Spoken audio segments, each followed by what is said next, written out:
What's the worst that could happen on an airplane? Maybe this.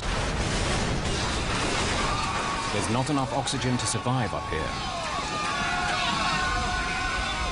A freezing wind of hurricane force is roaring through the cabin. Aloha! The flight crew call Mayday, but nobody hears. And the airplane is headed for a mountain. It sounds like a nightmare. For everyone aboard Aloha Airlines Flight 243, this is no nightmare. It's reality. Aloha 243 is still up. When crash detectives discover what happened, their verdict shakes the airline business. This accident changed aviation history. 3,000. Good year. We're not getting any oxygen. We have the terrain alarm. Aero Peru 603. We are in an emergency.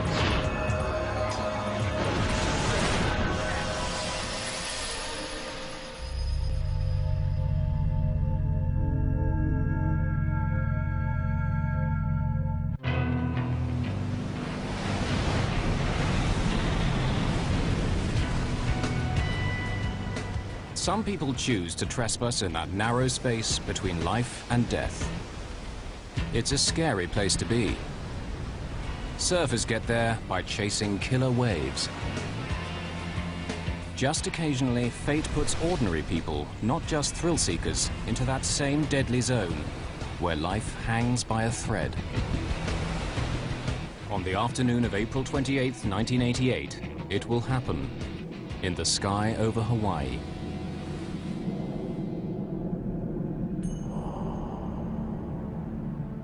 At 1 p.m., Aloha Airlines Flight 243 is preparing to depart.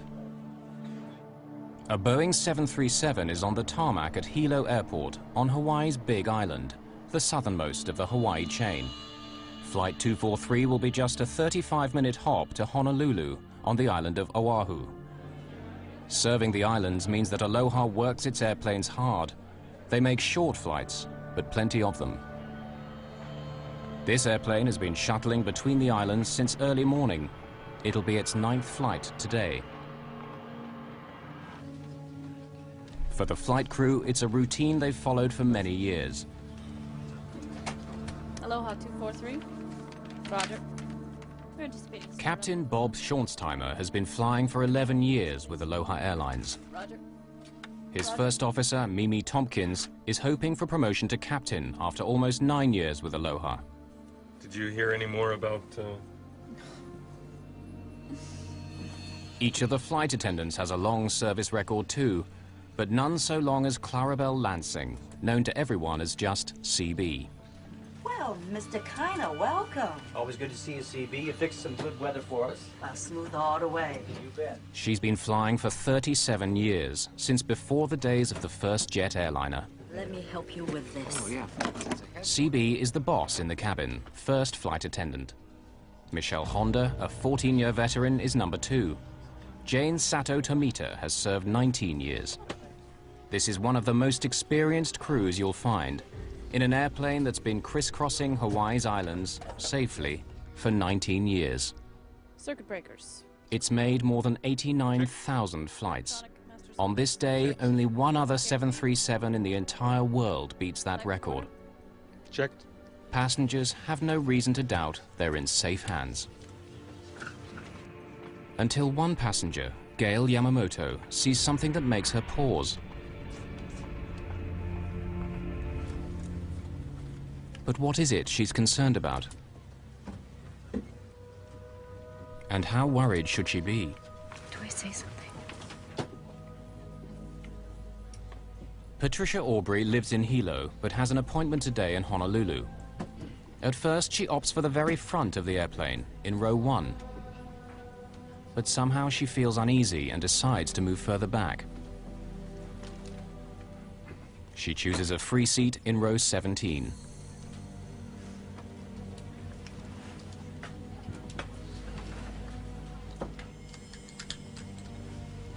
At 1:25, Flight 243 is ready for takeoff.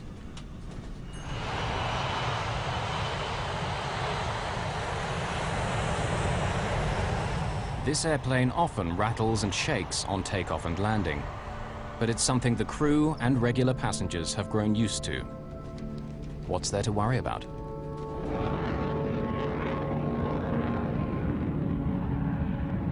departure. This is Aloha 243, climbing through 3000. Roger, climbing to flight. Though he's the captain, Bob Schornsteimer has chosen to take charge of radio links with air traffic control. It's Mimi Tompkins who'll fly the plane to Honolulu.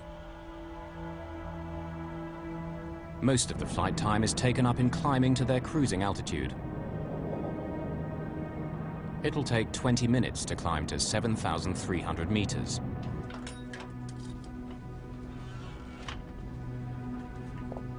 For many passengers, soaring high over the Pacific is all part of the daily routine.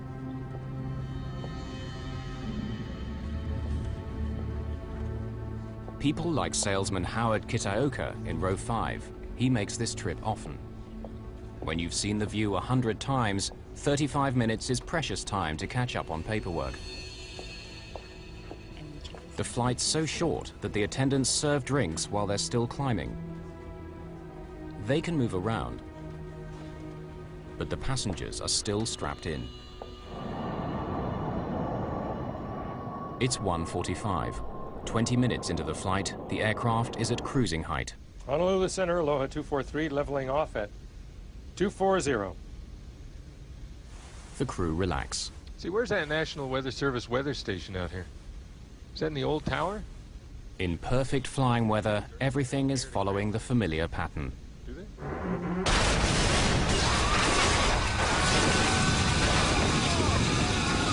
What was We that? have to get down! We've lost pressure. I saw a brilliant flash of light and boom. Everything was being sucked out of the plane. Here's what's happened. An explosive decompression has torn away 35 square meters of fuselage. We were in a tremendous blast of wind. The wind blast was unbelievable. A mass of things just went whoosh out the plane. You know, hair was up here. Everybody was in their seat except the stewardesses. I saw the stewardess get smashed down in the aisle. I could see her hair blowing and I could see blood, but that's all I could see of her. Jane Sato Tomita has been struck by debris at row 2. Michelle Honda has been thrown to the floor at row 15. There's no sign at all of C.B. Lansing. I will take control column. I can't hear you! Only seconds have passed since the explosion. The wind noise makes it impossible for the flight crew to communicate. Move back I there. can't hear you! We've lost pressure. Now, for the first time, they gain a sense of what's happened. Visible over a mound of tangled debris, there's blue sky where the airplane roof used to be. The first 5 rows are now completely exposed to the sky on both sides of the plane. The initial threat of being sucked out is past since the airplane's now completely depressurized. But passengers are still in danger. My seatmate was flopping outside the aircraft because at that point it was just the floor and no walls or seating. And so I grabbed him. The cold and oxygen deprivation are both potentially deadly. Just imagine the scene up there. The top of the airplane broken off. The passengers don't have any ability to get supplemental oxygen because the critical tubing that feeds that oxygen is now gone. And at 24,000 feet, with very little to breathe up there, the passengers become incapacitated. That's called hypoxia. If you stay up at that altitude for any prolonged period of time, you become more and more physically disabled. With the top of the airplane gone, you now have 300-mile-an-hour winds blowing into that cabin. That's 3 times hurricane-force winds. Those people were dressed for Hawaii in the springtime, not minus 50-degree temperatures. Any period of time at 24,000 feet, and those people will die. High above the Pacific Ocean, an extraordinary drama is unfolding. An explosion at 7,300 meters aboard a Boeing 737 bound for the Hawaiian island of Oahu tears 35 square meters of fuselage from the airplane, exposing passengers to the sky. The cabin is depressurized with no emergency oxygen supply. Unless they rapidly reach a lower altitude where they can breathe again, the passengers will die. Captain Bob Schornsteimer takes over command of the aircraft from First Officer Mimi Tompkins. He begins an emergency descent, dropping 1,200 meters per minute, its speed now increasing to more than 500 kilometers an hour. As the aircraft hurtles down, passengers face a new terror. Wreckage blocks their view of the cockpit, and when the airplane split apart, the nose dropped down by around 1 meter. The plane is held together by just the narrow floor beams. The floor was buckling up, and you could tell the plane was bending in the middle. Michelle Honda can't go forward far enough to see whether the pilots are alive or dead. She tries to make contact via the intercom. Can anyone hear me? The wires are severed. As she struggles forward to try to reach the cockpit, she gets asked the one question she can't answer. Do we have a pilot? I don't know. Do we have a pilot? I do not know. Can you fly a plane? The terror of those on board can only be imagined as she asks the one question no airplane passenger wants to hear. Can you fly a plane? First Officer Mimi Tompkins tries to alert air traffic control at Honolulu. Recordings from the cockpit voice recorder, the black box, analyzed later by accident investigators, provide a dramatic record of exactly what took place.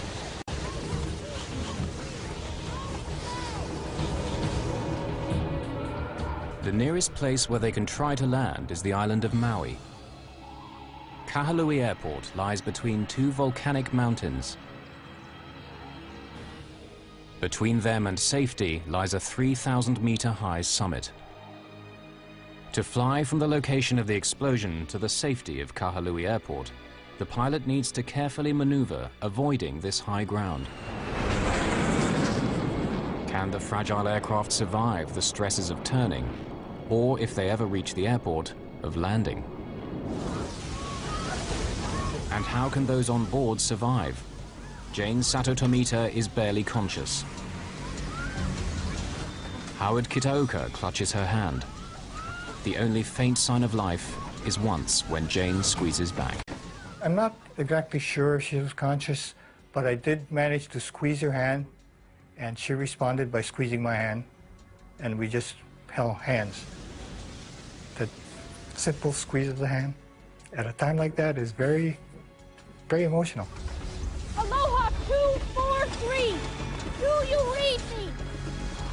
Mimi Tompkins is not getting through to Honolulu Air Traffic Control, so she switches to the frequency for the tower at Maui's Kahului Airport.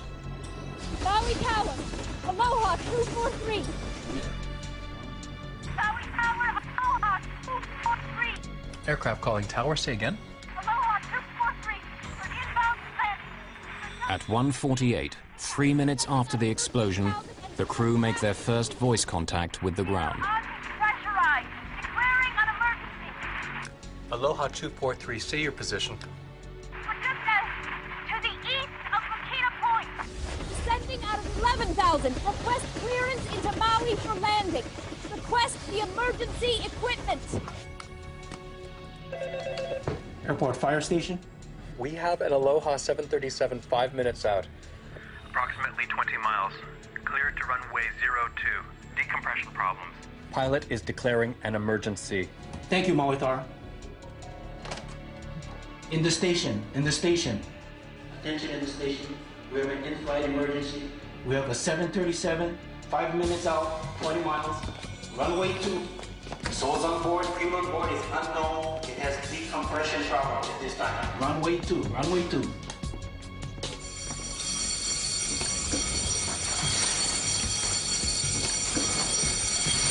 Aloha 243. Okay, the equipment is on the field. It's on the way. At 3,000 meters, flying west of the mountain, the pilot slows the aircraft and as gently as possible begins the right-hand turn towards Kahului. Passengers sense that someone must be in control of the aircraft. I've had some training as a pilot, and we were wings level. It wasn't in a dive or a roll. It was wings level. At that moment, I thought, we have a chance.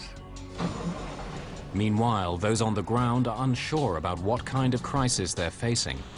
It's a small airport. An airliner in trouble will test the fire crew's experience. For the air controller, it's hard to hear the airplane at all. Just to verify again, you're breaking up. Your call sign is 243. Is that correct? 4 minutes after the explosion. At this lower altitude, they're able to remove their oxygen masks. With their speed having dropped to a little over 380 kilometers an hour, the wind noise decreases just enough for them to hear one another. Do you want me to call for anything else? No. Aloha 243. Looks like we've lost a door. We have a hole in the left side of the aircraft. But the tower can't hear this new information. They've lost contact with the aircraft. Their transmissions aren't being picked up. Aloha 243, you still up? Is this a radio malfunction or something worse? Aloha 243. Hearing nothing from the stricken aircraft, the controller fears the worst. Aloha 243. Aloha 243, still up. Aloha 243, if you still hear, please ident. Affirmative. Aloha 243, roger. I got your ident straight away. Cleared to land, wind 040 at 20 knots. Communication is restored, but the crew's ordeal is far from over. Cabin, do you hear? Now Mimi Tompkins tries to contact the cabin by intercom, but there's no response. Well, the crew doesn't really know what's going on behind them. The airplane is still flying. The captain now has to maintain his focus on flying that airplane, but he doesn't know what real damage exists behind him. Tell him we'll need assistance to evacuate. Right. Maui Tower, Aloha 243. Can you hear me on tower frequency? Aloha 243, I hear you loud and clear. Go ahead. We're going to need assistance. We can't communicate with the flight attendants.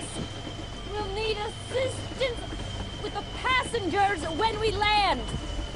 Okay, you're going to need an ambulance, is that correct? Affirmative. During the descent, passengers experience moments of pure terror. The plane kept vibrating and shaking, and the luggage racks were falling in, and there was electrical wires flying around zapping, and you know, pretty much pandemonium, but it looked like the plane was ripping in half. And suddenly, there's a new problem for the flight crew to handle. Feels like manual reversion. What? The flight controls feel like manual reversion. It feels to the pilot as though hydraulic systems, like power steering in an automobile, have now failed. The airframe is under great stress. They need to land as soon as possible. Can we maintain altitude okay? The crew fear that critical wiring and control cables may have been severed. Have any of the airplane's vital parts been damaged? Let's try flying with the gear down. All right, you got it. There are lights to indicate whether or not the landing gear has safely deployed. The main undercarriage has extended as normal. But the light showing that the nose wheel has extended doesn't come on. The last thing the pilot wanted to see, especially with his airplane in the condition it was in, was that he didn't have a nose gear, because when the nose touched down on the runway, it would have broken the airplane apart, therefore breaking probably the fuel tanks apart, which could lead to a very dramatic fire and explosion.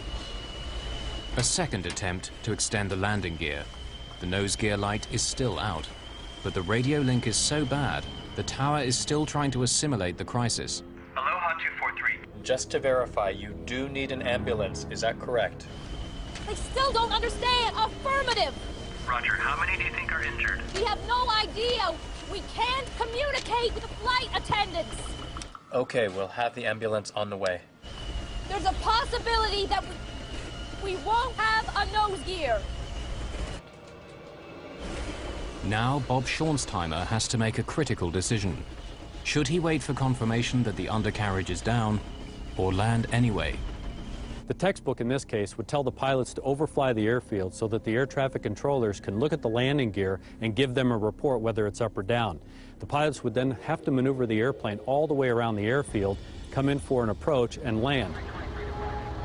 But with an airplane which might break apart at any moment, that's out of the question. Tell them we've got problems. But we're gonna land anyway, even without a nose gear. So they should be aware that we don't have a nose gear indication down. Aloha 243. Wind now 050. The emergency equipment is in place. Okay, be advised, we have no nose gear. We are landing with no nose gear. Okay, if you need any other assistance, advise. We'll need all the equipment you've got. Maui is not an ideal place to head for with the damaged airplane. The island's exposed north shore lies directly in the path of the trade winds. Get in a brace position. Brace yourself, get down. Any kind of in-flight turbulence, that would have put great stresses on the front end of the airplane, and there's a high probability that the cockpit would have separated from the rest of the fuselage, catastrophic loss of the airplane, and a loss of life. With the airfield now in sight, Bob Schornsteimer has more critical decisions to make. He begins to slow the aircraft for landing. Let's try flaps 15. An airplane's flaps are sliding panels at the back of the wings. To increase lift at low speeds, they need to be extended during takeoff and landing. Is it easier to control with the flaps up? Yeah. Put them back to 5. Can you give me a V speed for a flaps 5 landing? No two aircraft landings are the same. Pilots have to factor in many things: the wind speed and direction, passenger and fuel load, and the length of the runway before them. You want the flaps right down as we land? Yeah. But after we touch down. Okay. A complicated formula provides the VREF, indicating the safe landing speed. Even in a crisis like this, pilots have to reach for the manual. Extending the flaps fully will help act as a brake once they touch down. But to do it earlier could stress the airframe to breaking point. What you have to remember is that the pilots weren't trained to handle a situation like this. With the top of their airplane missing, they became test pilots. The aerodynamic effects of the airplane were drastically different than they were used to. They really had to fly by the seat of their pants. The safe speed for landing, taking into account the length of Kahalui's runway 2, is calculated to be 152 knots, 282 kilometers an hour.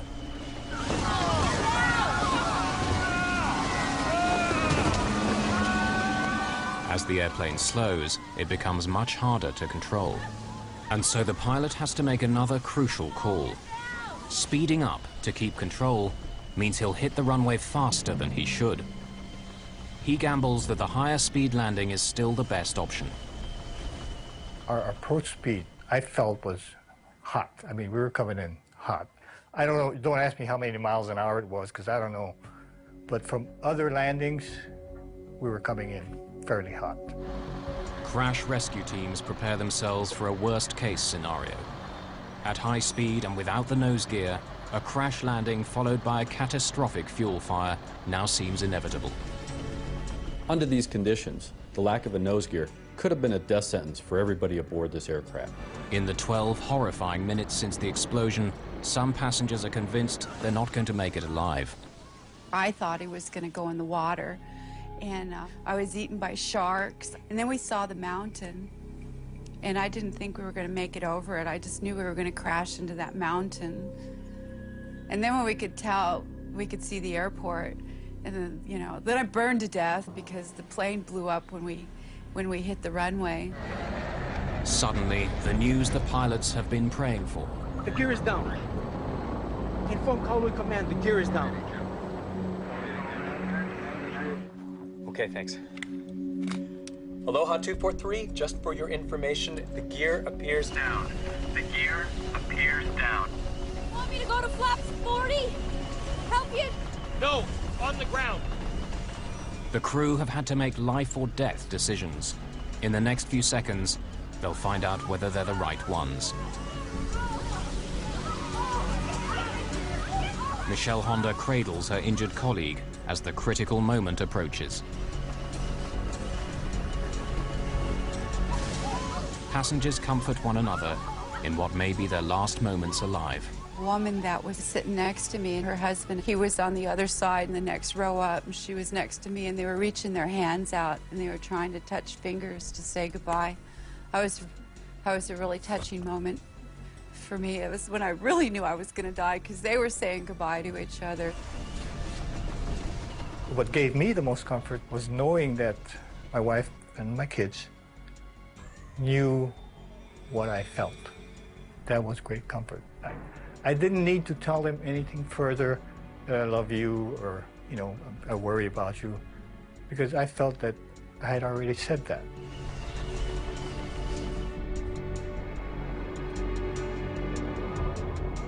Though the forward undercarriage has extended, the crew still can't be certain whether it is locked in place or whether it'll collapse on landing. If it doesn't hold firm, 40,000 kilos of airplane traveling at close to 320 kilometers an hour will smash nose down onto the tarmac.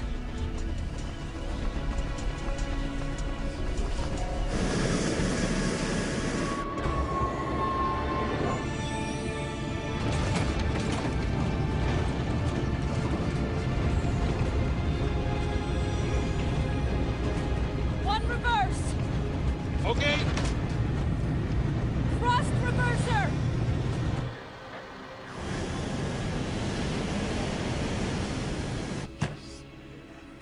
Aloha 243, just Shut it down where you are. Okay. everything's fine. The gear did it. The fire trucks are on the way.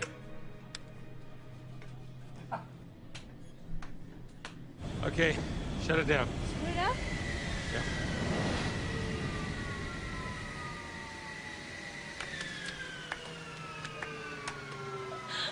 Oh, God.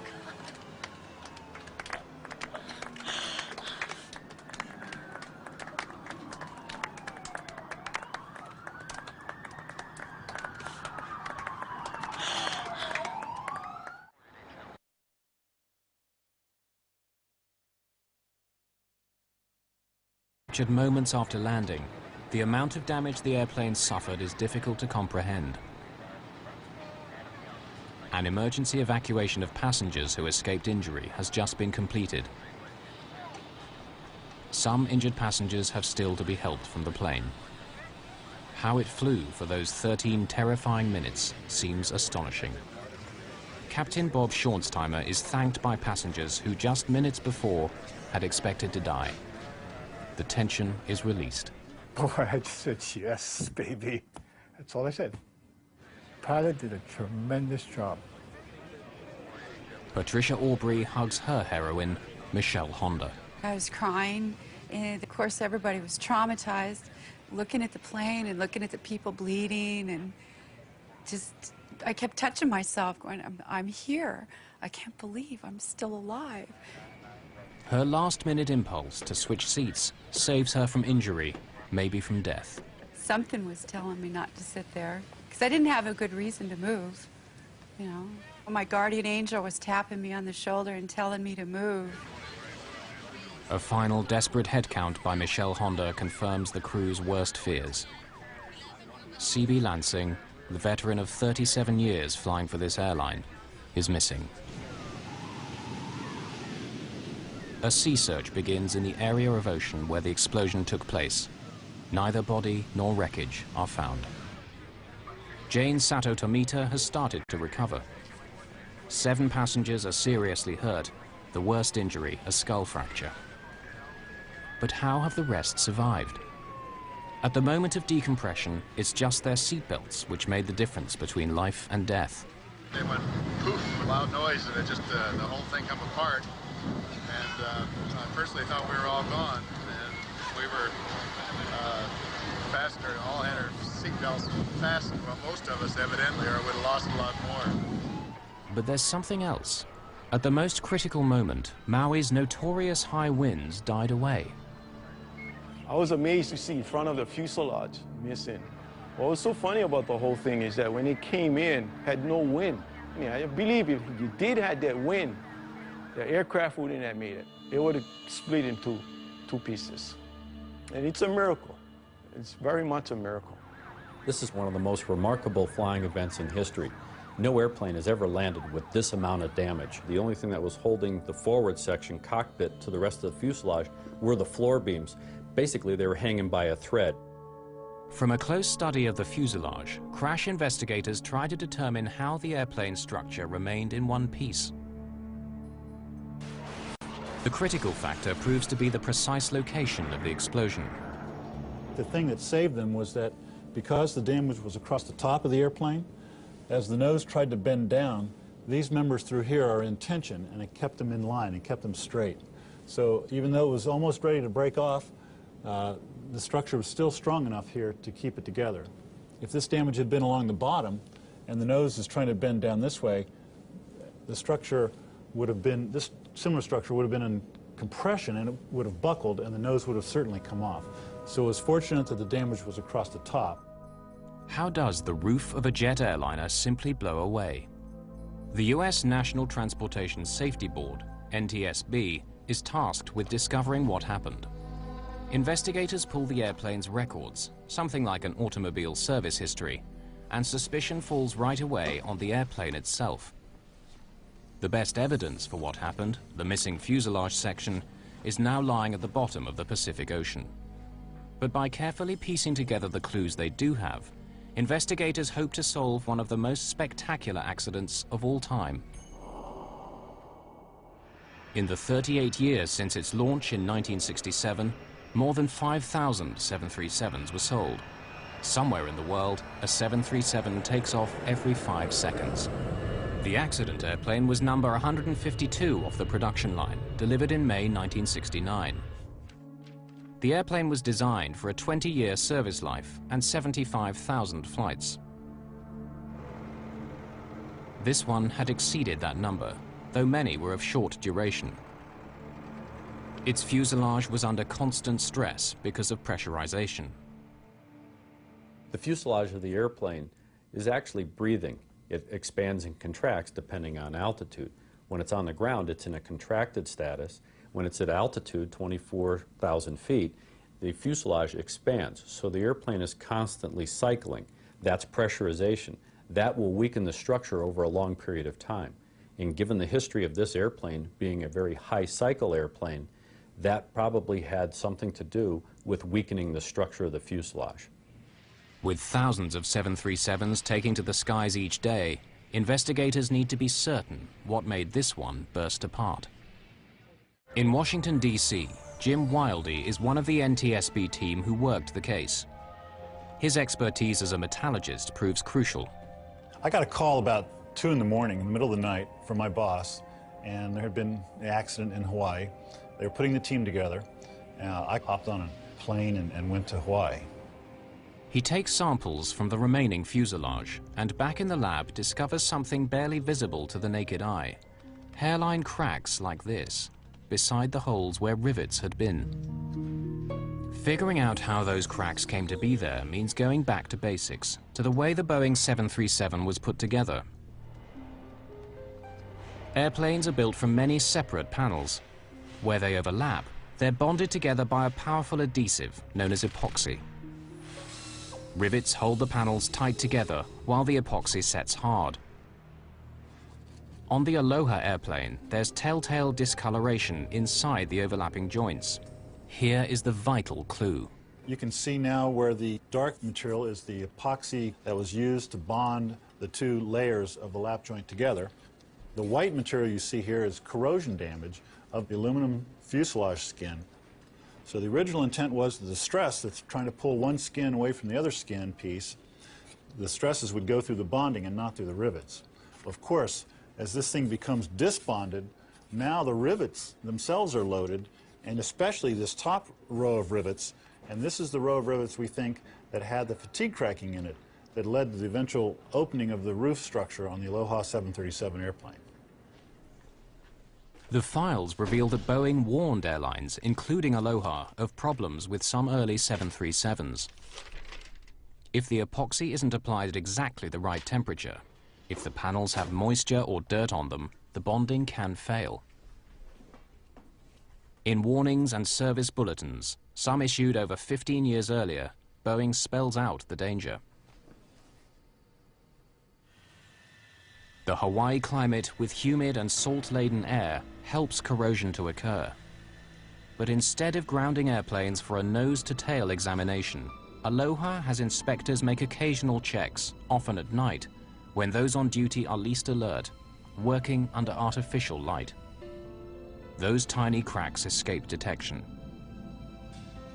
These cracks go unrepaired, and now you have an airplane that is a ticking time bomb. There are other problems. Boeing's service bulletins and what are called airworthiness directives issued by the Federal Aviation Administration are often difficult to understand. Airworthiness directives are very complex and read like a legal document. Aloha needed to have someone who could read that document and interpret it into plain English for the mechanics, the wrench turners. That never happened. An airplane that has been worked so hard, serviced by mechanics who don't fully understand the briefings, is a recipe for disaster. Investigators now believe they know why the airplane burst open, but they don't yet know how.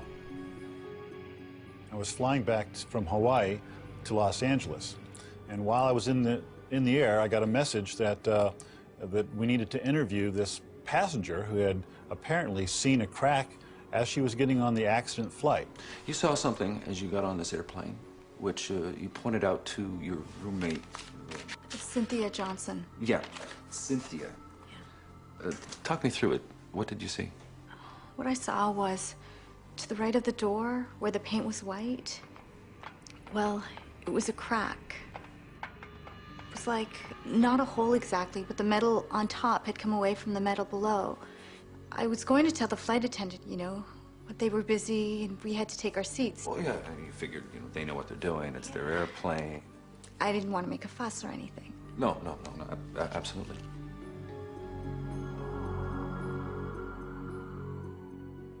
The witness saw cracking in this area, and we found fatigue cracking back in here. So this is the line where the fatigue cracking joined up. One piece came down this way and folded off, and the other piece went across the top and came off to the right side. But something still doesn't make sense. Boeing designed the 737 and other of its aircraft so that this should never happen. Every 10 inches along the airplane are what are called tear straps inside the fuselage to strengthen it. If a tear begins, it should only reach the next strap before shooting off at a 90-degree angle. Though there's a hole in the aircraft, it acts like a safety valve. The purpose of the tear strip is to confine any kind of rip or tear in the fuselage skin to a 10-inch square, basically. If you allow it to propagate beyond this 10-inch square, you could then compromise larger sections of the fuselage and cause a blowout. The 10-inch square allows a controlled decompression and confines any structural damage to a very small area. So why has the safety valve failed here? The NTSB believe there were so many cracks in the fuselage that they simply joined together, running right through the tear straps. The Aloha airplane was kind of unique in a couple of ways.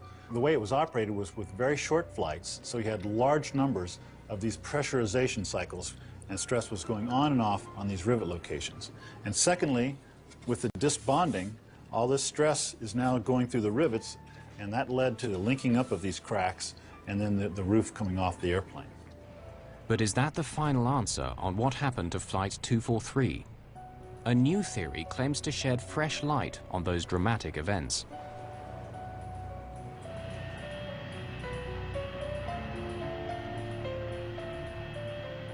Matt Austin is an engineer who lives in Honolulu. The story of Flight 243 both appalls and fascinates him. Flew very regularly on Aloha Airlines, and I'd been on that plane about a week before it actually lost the roof. You could tell that something was loose in the airplane. It's just like when you're in an old car and you hit a bump, you can hear the rattles in it that you won't hear in a new aircraft. In this case, when the aircraft landed, there would be noises and rattles you wouldn't hear on a newer aircraft. He begins his own investigation, scrutinizing the 4,000 pages of evidence and photographs gathered during the official inquiry. I am an expert in explosion dynamics and how pressure vessels explode, what causes them to explode, which way the cracks run. as they're coming apart. In the case of the Aloha accident, the main focus from the aeronautical industry was they were looking at it as an airplane structural failure, whereas I analyzed it from the point of view of a pressure vessel failure. As he reviews the evidence, one question keeps recurring. Why is CB Lansing sucked out of the aircraft and not her colleague Jane Sato Tomita? Jane was further forward than CB at the crucial moment. Jane was at row 2. CB was at row 5. The NTSB believes the roof separation began near row 3. Passenger testimony gathered shortly after the incident suggests that CB Lansing was sucked upwards and to the left, but not forward.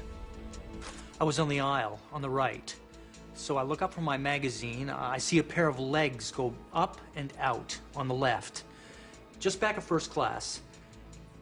From where I was, if the nose was 12, this is at 11, yeah? Forensic evidence suggests another possible scenario. Michael Sweet, an ex-cop, is now a specialist in blood spatter analysis. By studying bloodstains at crime scenes, he can help put a killer behind bars or free the innocent. He examines official photographs of the 737 fuselage. This is a large photograph of the left side of the airplane. The front would be in this location. There's what we suspect to be a bloodstain pattern on the right beside the window, right here. Could this bloodstain be where CB Lansing's head impacted with the outside of the fuselage? The analyst believes so. Well, the fact that there are bloodstains on the side of this airplane suggests to me that the blood source in this case was momentarily trapped when it came into contact with the side of the airplane.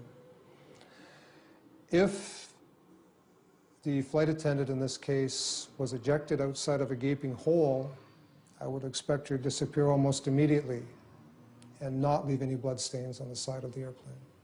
This analysis suggests only that she was trapped, but without explaining how or why. Matt Austin believes he has the answer. On April the 28th, 1988, a Boeing 737 owned by Aloha Airlines in Hawaii suffers an explosive decompression in midair. Amazingly, it lands safely with the loss of one crew member. Investigators blame metal fatigue due to poor maintenance. But a new and controversial theory has emerged, challenging at least part of the chain of events. What if a safety hole has opened up as it was designed to do, but directly above the flight attendant? Matt Austin believes CB Lansing is sucked into the safety hole, momentarily blocking it. All of the air that's trying to escape has no place to go, so it built up a huge pressure spike, and that's what blew the roof off the top of the airplane. What he's describing is known as a fluid hammer. In scientific terms, air is fluid, as is water. Here's a simple demonstration in a bathtub. The water is in fact escaping through the drain. As we move the drain plug back down toward the hole, it will immediately slam shut and create a force, which is a simple example of a fluid hammer. He believes this phenomenon, on a giant scale, caused the accident. It's very tragic, but if we don't look at the forensic evidence that's left, then we won't understand exactly what caused the explosive decompression and possibly prevent a future occurrence. The NTSB say that the fluid hammer theory is valid scientifically, but for them the evidence still points to something simpler, a virtually simultaneous failure in the airplane's many weak spots. The safety board's investigations are never really closed.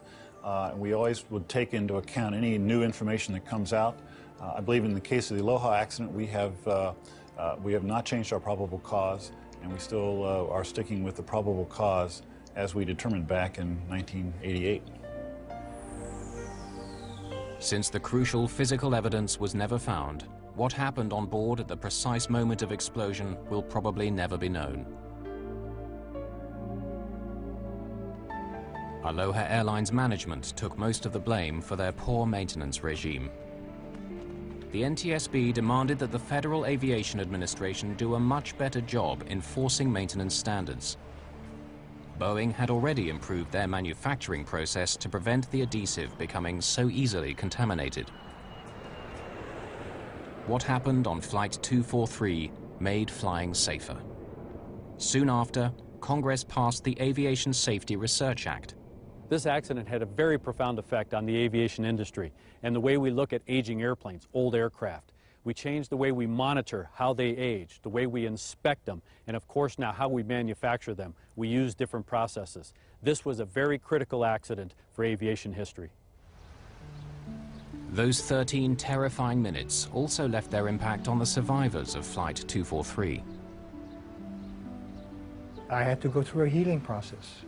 I took fear of flying classes, and the old saying of you fall off a horse and you get back on it is very accurate, but it's a lot tougher to actually do it.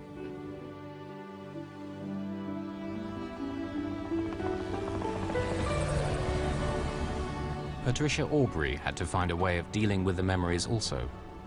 Her way was to revisit the same piece of airspace where the terror unfolded. I'd go flying with my psychologist. You go through what they call desensitization, where you confront your fear and you just do it so many times that you can do it without having a bad reaction. Before that happened, if something bad happened to me, I'd go, I hate life. But I don't hate life. I can deal with it. Bring it on. I'll take care of it. I'd much rather be alive. There's one further legacy of that fateful day. The ocean never did surrender the body of C.B. Lansing. Instead, a memorial garden honoring the veteran flight attendant was planted at Honolulu Airport, beneath the big Hawaiian sky where she spent the better part of her life, and where it was so suddenly ended.